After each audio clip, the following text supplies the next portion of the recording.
Oi, chinitos! Tudo bem com vocês? E voltamos agora com a parte 2 do nosso vídeo com observações sobre o Japão. Quem tá caindo aqui de paraquedas, vê primeiro a parte 1 que eu falo as minhas observações até a 11ª e agora eu vou começar com a 12ª observação sobre o Japão. O Japão é um país muito mais seco que o Brasil, mas até aí eu acho que o Brasil é um dos países mais úmidos, porque quando eu fui pro Japão eu sofri com a secura, quando eu fui pro Canadá eu sofri com a secura, quando eu fui pra Califórnia eu sofri muito com a secura. Então assim, levem hidratante na mala de viagem, passem bastante hidratante, protetor solar, bebam bastante água também, principalmente em viagens, né, que você tá lá o dia inteiro andando, então é muito importante. E quando eu estive lá, eu fiquei com pintinhas vermelhas, bolinhas vermelhas de alergia mesmo, por causa do tempo seco. Tanto eu como minha tia ficamos assim, então é importante se hidratar sempre, gente. 13ª observação que eu achei assim, meio estranho, meio engraçado. Eram algumas lojas de mangá. Existem várias lojas de mangá no Japão, mas algumas delas eram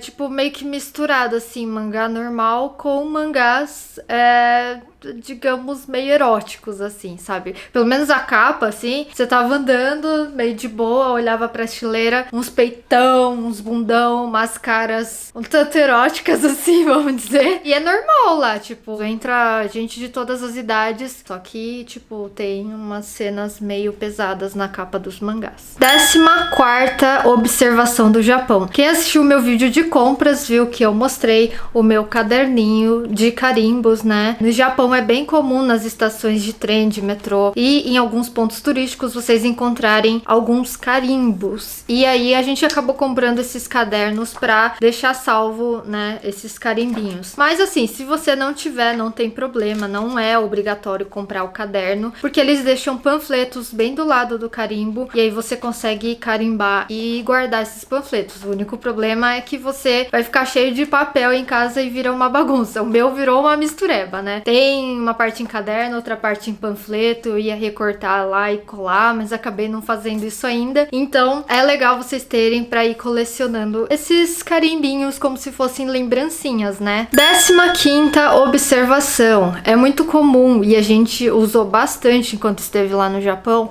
você encontrar armários dentro das estações de metrô. Esses armários, na verdade, eles acabam ficando meio escondidos, mas aí a gente perguntava pra algum funcionário que estivesse lá, né, onde a gente podia encontrar. Tem armários pequenos, médio e grandes. Então, assim, pra quem tá mudando de cidade em cidade com todas aquelas bagagens que a gente tava, é uma mão na roda, porque aí você deixa a mala lá, às vezes você vai fazer um bate-volta, ou vai fazer compras, digamos assim, em outro bairro, deixa a mala em uma estação, vai fazer as compras, passear tudo certinho, depois na volta você pega, não tem problema nenhum. Isso é uma coisa que facilitou bastante a nossa vida lá no Japão, então fica a dica aí pra vocês. 16ª observação é que no Japão existiam várias situações em que a gente ia comprar alguma coisa, por exemplo, nos templos, sabe? Digamos que você quer uma lembrancinha tal. Você colocava o dinheiro correto, que custava, o papelzinho tava escrito lá, e você pegava o troco da mercadoria. Então, assim, era tudo na base da confiança, não tinha fiscalização nenhuma, e não era só isso. Eu teve vários exemplos, várias ocasiões que a gente encontrou esse tipo de esquema, né, que era totalmente livre. Seria legal se desse pra instalar um negócio assim no Brasil, né, gente, se desse pra gente confiar assim. Então é uma coisa que eu fiquei bem, assim, admirada, né, porque o japonês é muito honesto, tanto que eles conseguem fazer esses pequenos esqueminhas assim, né. 17ª observação. Vocês lembram que na parte 1 eu falei que o Oriente tende a ser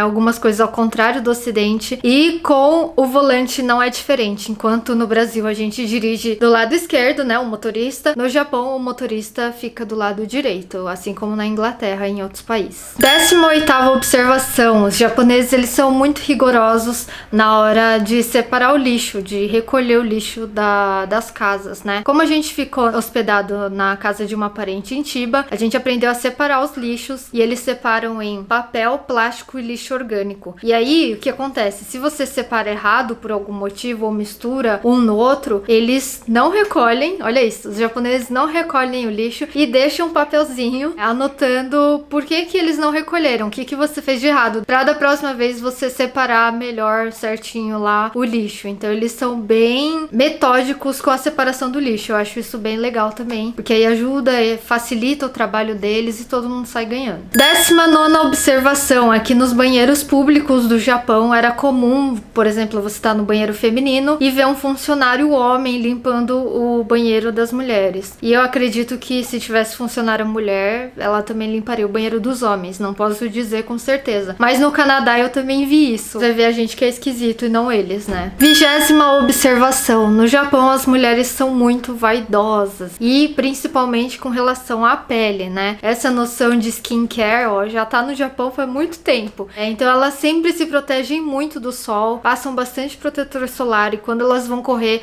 eu vi muitas mulheres que estavam correndo usando manga comprida, luva, boné, óculos de sol, então assim, se protegiam da cabeça aos pés para realmente não criar nenhuma mancha, nenhuma pinta, tanto nas mãos quanto no rosto, né, e em outras partes do corpo. Eu acho que no Japão o padrão de beleza é muito assim, sem pinta, sem mancha, principalmente na área do rosto, então parece que todas as japonesas lá, eu falo que dava para serem dermatologistas, porque você não vê nada no rosto, e passam bastante maquiagem também, e o cabelo está sempre impecável. Eu vi elas sempre com o espelhinho aqui, ajeitando a franjinha pra nenhum fio de cabelo tá fora do lugar. Então, elas são super vaidosas. Desde o comecinho da manhã até o final da noite, você vê que elas estão impecáveis. Enquanto isso, eu tava lá, né? Toda descabelada, toda cheia das pintas, toda com tênis coloridão, sujo. Mas tudo bem, que eu era turista, então... 21ª observação. Na verdade, eu não lembrava disso, mas tá escrito aqui. No Japão é comum ver bastante corvo nos parques, enquanto aqui a gente vê pomba e nos Estados Unidos é comum ver esquilos. No Japão, além de ter pomba, óbvio, também tem corvo nos parques. E 22ª e última observação é que em Kobe, ao contrário das outras cidades que a gente viu no Japão, na escada rolante as pessoas não ficavam paradas do lado esquerdo,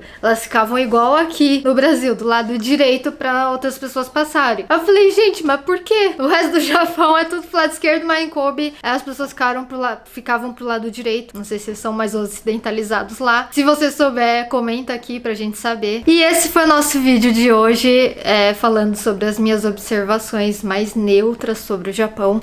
Ainda vai ter mais vídeos pela frente. Eu vou falar os aspectos positivos e os negativos que eu encontrei lá, então fiquem ligados. Se você ainda não é inscrito no canal, se inscreve, ativa o sininho pra ficar por dentro de todas as novidades. Deixa aquele like que ajuda muito a gente, compartilha com aquele seu amigo que gosta de dicas sobre o Japão e fiquem ligados até a próxima semana. Um beijo e tchau!